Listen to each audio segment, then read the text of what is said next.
Okay, may inaayos tayo ngayon na Rusi. Problema, tinatanggal natin yung bearing.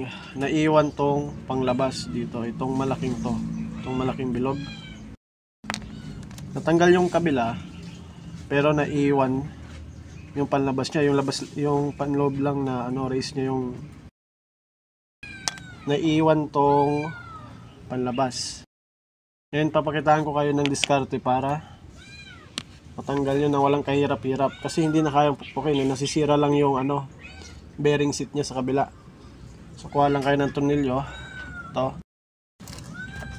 Pwede nyo i-welding dito. Ganyan. Pa-welding nyo yung tornilyo na yan. Dito. Dito. Sa seat.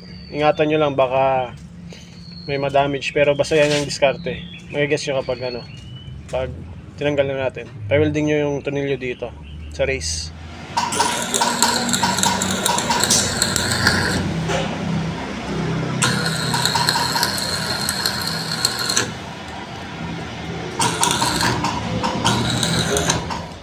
Ayan, after ma-welding, yan, pinukpok na kasi namin dun para lumabas. Pero yan yung kakalabasan. May pang pepersa ka na dito. So, bali, okay mo lang sa kabila. Basic na lang.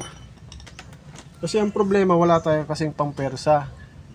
Ngayon, dahil kaya nilagyan natin ito para may pagpupukpukan tayo, para lumabas yung outer race. Basic lang. Ayan, ganun lang. Itanggal yung outer race. Pwede nang lagyan ng panibagong bearing. Ayan. Pwede na lagyan. Ayan, ganun lang. Basic lang.